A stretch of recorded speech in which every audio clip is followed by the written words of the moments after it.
is there anything every one of us can do except having strong password policy do to be more prepared for being more, let's say, being more cyber resilient, if I may say so? Okay, so in my opinion, one of the first things that you as an individual you need, and here in Portugal the government has a program for that. It's like the cyber secure citizen. The translation might be similar to this. So one of the things that everyone needs to know in 2024 is how an attack is carried out, how a phishing attack is carried out. They need to understand how attackers think and why what they might ask. For instance, you get a lot of, I believe so, you get a lot of phishing emails and smishing messages, but you never click the link. For instance, because you don't. It's one of the rules for your protection. You don't click random links. Okay, but the thing is, when you click the link, and I'm not telling you to, I'm telling you this as a professional, you get an insight on what the attackers want. If you get, for instance, if you get to a page that is asking you about it's a page of an institution that you already have, for instance, an account in, and is asking you the same information, something is not right. They have that information. Why are they asking you that information again? Why are they asking you for your home address? Why are they asking you for things that they should have? So one of the things that people need to know to protect themselves is how attackers think. That's one of the key points for me. So, and the other thing that people might and the everyday, I think your question is regarding that, the everyday user, and probably someone who is not in who works in cyber but not related to security. One of the things that everyone should be present and should know is that everything you do online leaves a track. Okay, if 10 years ago, one of the things that we do is lateral movement. For instance, I can give you an example. You might think if you have an old email with 10 years ago that is leaked, okay, and has a password leaked with it, you have the email address and the password. One of the things that people should know is that this is still important, okay, because for instance, your backup email address, the one that you reset your password to, might be that old email from 10 years ago. So one of the things that you should do is review everything, not only what you did in the last year, but review everything you did in the last 10 years.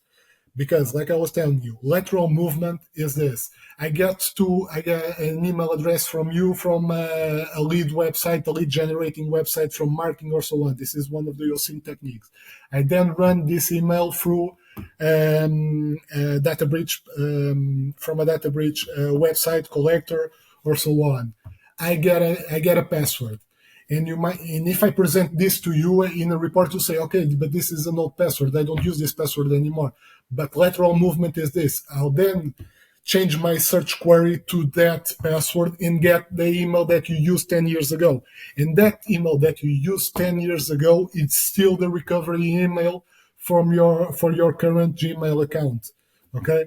Other thing that people need to know in regards with phishing, that I believe that it's one of the main issues of worrying of the average citizen, is that people tend to not trust on email addresses, but to trust a lot on SMS messaging.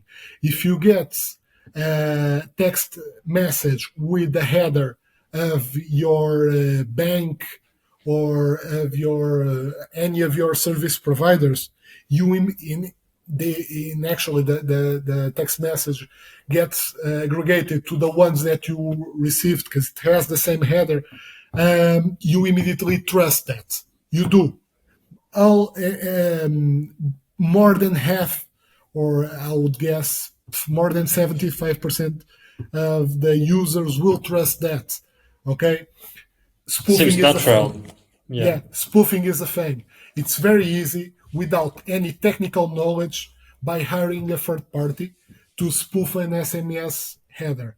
So that's one of the advice. This is a trend that is on the uprise, is that people usually trust immediately on SMS if they have a header that is compatible with something they have. So be alert to that. Be alert to what someone is asking you, what a provider is asking you. Try to give your there's a service that is provided by Proton that lets you have Proton Mail, that lets you have one email account, but then that email account generates several email addresses that relay all of the emails to your main account.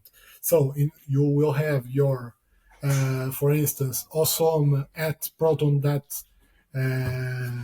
for instance, and then you have several email addresses that you can use to fill out forms, to register on websites, and so on. So I would advise, if you work in cyber, if you use several technologies, if you use several third apps and so on, I advise you to get an email address and not use your personal email address. Don't use your main work email address.